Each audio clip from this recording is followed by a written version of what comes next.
Okay, next question. What do you do if you feel like your faith isn't seeming to grow? That's an excellent question, whoever asked that one. What do you think? Man, there's a lot of things I think you can do. I think what this comes down to is, I think to grow something, you need to water it. And I think there's a lot of different ways you can water your faith, so to speak. Right. I would say one of them is to just get really active in searching after God and seeking God. There's a scripture in the Bible that says, seek God first and his kingdom, and everything else will be added to you. So I think if you really seek after him through like prayer, Bible reading, studying the scripture, and just really getting to know him, I think your faith will grow. Definitely. And we were talking the other day about super grow. So if you want like a fast track to a deeper growing faith, I believe that it's what we just learned about Dare to Share. I believe it's evangelism. Yeah. When you're sharing your faith, when you're defending your faith, when you're out there talking about it, I think there's no better way to learn more about your faith, to grow in it. That is your shortcut, I believe. Yeah. So use it. All right, next question. Okay, next question is, how far is too far in a relationship? Okay. Good question. I assume you're talking about physical. How far is too far? St. Louis. We're not going to St. Louis together, ever. No St. Louis. I assume you're talking about physical boundaries. Do you want to start off on this one? Sure, I'd love to. Okay. I think that there's a few things here. A few ways to look at this answer.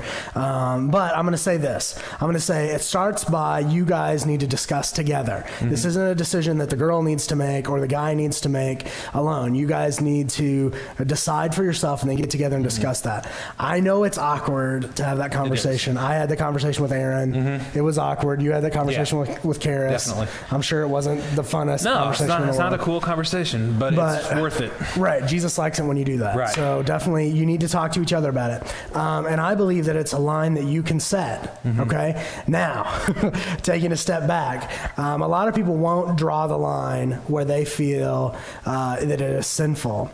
As far as like youth pastors, I will do that for you. I feel like you set the line wherever you want, but if you're doing more than kissing, and I mean, and I don't mean making out's more than kissing. Right. If you're doing more than kissing, it's sinful. Right. If you're making out, if you're doing, anything below the waist, any groping, petting, any of that stuff, it is sinful. You need to discontinue it, and you really maybe need to pray about the relationship and if that can last. Definitely.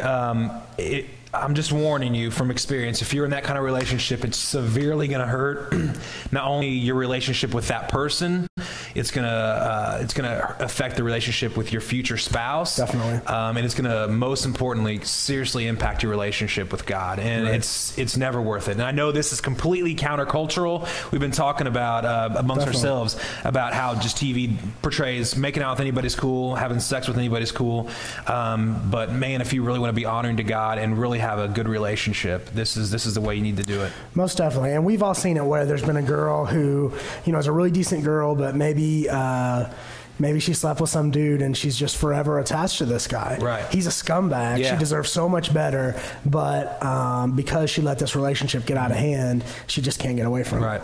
So it is important. I was talking to my wife, Karis, about this, and she said she heard one time that you'd never do anything more than what you would do in front of her father. So just pretend like her dad, her physical dad, is there with you all the time, and I think that sets pretty good boundaries. Definitely. I think that sets a great example. Yeah. All right. So all right, cool. Next question. Next question is... We're rolling right along here. Is it possible for pets to go to heaven?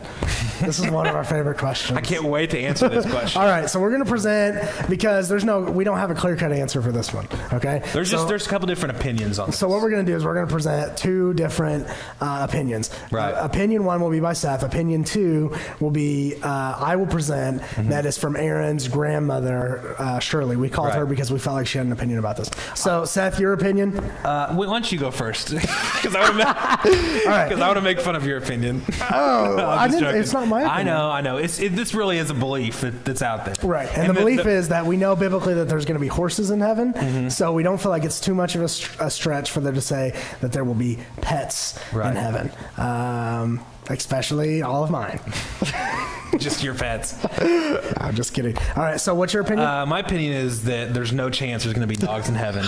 And if there were, I think that we'd be so consumed with the fact that the God who breathed the sun out of his mouth is going to be there that we're not going to pay attention to little I think it's an excellent dogs. point. I think, with all these questions that I've heard about, will so-and-so be in heaven? Will this be in heaven? Will that? What's it going to be like? Here's the thing. Heaven is going to be crazy, okay? It's going to be awesome. You're going to be happy no matter what. Mm-hmm. If your dog's there or not, you're gonna love being there. It's gonna be a really positive experience. Now here's a better question. Are your friends gonna be in heaven? Yeah, because they definitely can be in heaven, and the person that could help decide if they're going to be or not is you. So that's a question to really ask yourself. All right, next question. All right, where are we at? Okay, how do you know if you're going to heaven and not to hell? Most popular question. Yeah, this was the most popular question, and this is a huge question. Definitely. You want to start? So we talked. We both know beyond a shadow of a doubt that we are bound for heaven. Absolutely. Okay. And we know how that we know, but we wanted a really precise way to be able to tell this to you. So we went and talked to Mark Shaw about it, and he, of course, being the brilliant scholar that he is, had something for us. Here's the thing. When you believe on Jesus Christ, you become a part of the family of God. Mm-hmm. Okay? Now, most of you are part of a family right now, and you can understand that there are times when your family, where it's rough, where it's rocky, where things aren't perfect. Maybe you made your mom, your dad mad. Does that mean that you're not part of the family anymore? No. Definitely not. Okay? So that's how you need to look at it, all right? You need to look at it as that when I believed on Jesus Christ, I became a son of God, and there's nothing that's going to happen that's going to take that away from me. Right. Okay? I would just add to that. I mean, that's right on. I would say this. Someday, when you die or when Jesus comes back, you're going to stand before Jesus, and we all are. And you're either going to know him and he's going to know you, or you don't. So I would say if you have that relationship with God, I would say that you have that relationship with God. You know you're part of the family. And, I mean, without getting too much deeper, you're either going to know him or you're not. So I'd practice getting to know him right now. True. Very true.